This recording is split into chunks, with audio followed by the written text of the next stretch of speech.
Շնորհակալություն, սիրելի քաղաքացիներ, քննարկում ենք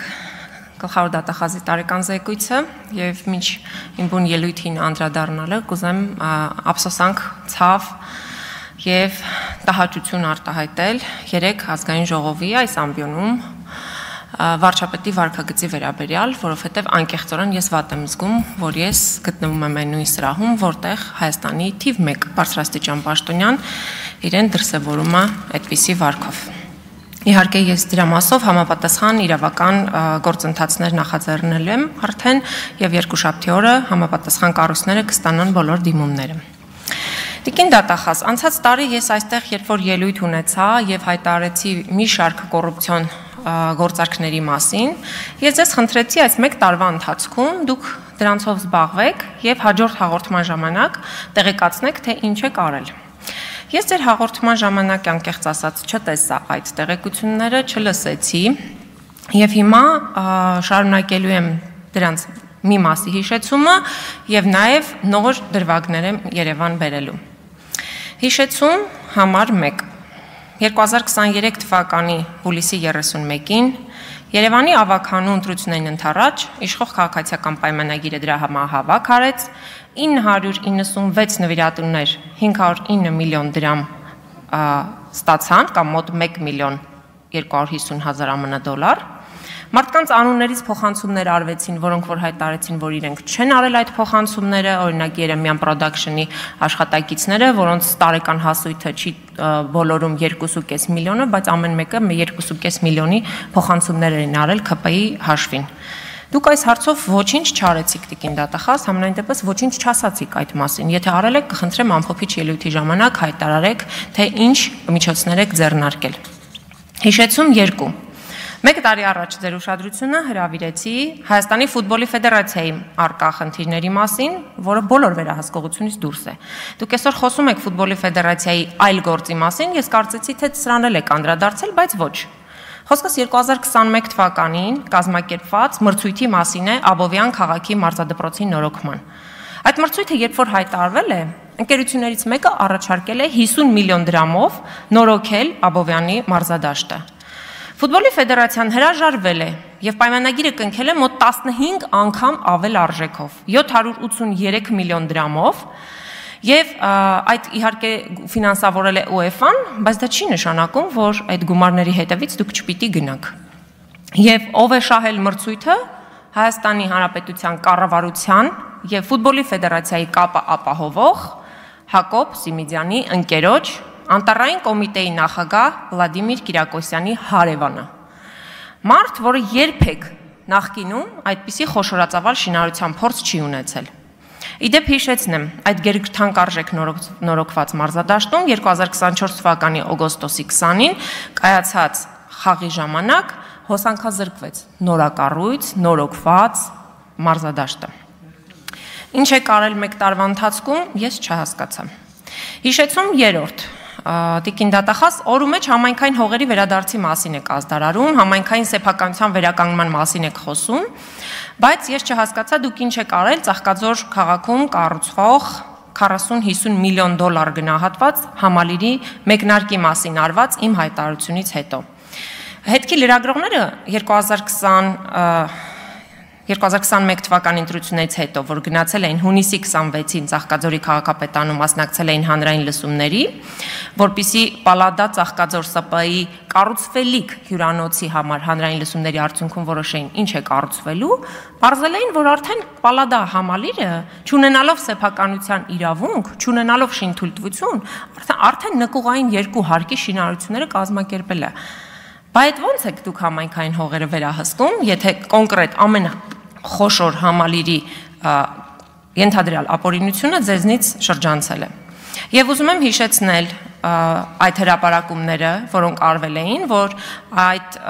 շինարարության մեջ ներգրաված էր նաև ազգային ժողովի նախագահի որդու կնքահայրը, որը հիմա արդեն այդ փաստաթղթերով այլևս սեփականատերերի ցանկում չկա։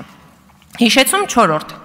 Ես ձեզ նաև հանձնաժողովի նիստի ժամանակ հիշեցրեցի։ Նախկին վարչապետ Հովիկ Աբրահամյանի տան արգելանքը ով հանեց, երբ հանեց ինչպես վաճառվեց Հովիկ Աբրահամյանի արգելանքի տակ գտնվող գույքը։ Ինչ հանգամանքներում 2022-ից քննում եք այս գործը։ Պարզա չէ, ստորագրել են մարդիկ, ովքեր որ հանել են արգելանքից։ Արգելանքի տակ գտնվող գույքը մի գիշերում վաճառեցին իշխանական սիրելի գործարար Նարեկ Նալբանդյանին։ Այս առեղծվածը բա ինչքան ժամանակ պիտի բացահայտվի։ Հիմա արդեն ավելի նոր գործերի մասին, հանրային հաշվետվողականության մասին շատ է խոսում Նիկոլ Փաշինյանի թիմակիցները, մարդիկ, որոնք գալիս էին մերժելու թալանը, մերժելու բյուջետային մսխումները եւ մարդկանց պարտադրում են իրենց 50-100 հազար դրամները հայտարարել, բայց իրենք հաշվետվություն չեն տալիս, ինչպես են ծախսում պետբյուջեի գումարները։ Տեղեկանք համար 1։ Ուզում եմ ասեմ, որ 1 ամբողջ օր ուսումնասիրել եմ ազգային ժողովի կայքը, տարբեր կայքերով, ընդ որում պետական մյուս ֆիննախ, պետեկամուտների կոմիտե, որպեսզի հասկանամ, օրինակ, ինչպիսի արդյունավետությամբ են ծախսվում գումարները հենց այստեղ, այս շենքում։ Եվ հետաքրքիր բաներ եմ բացահայտել։ Հիմա ես ցույց կտամ մի լուսանկար, սա Վիետնամի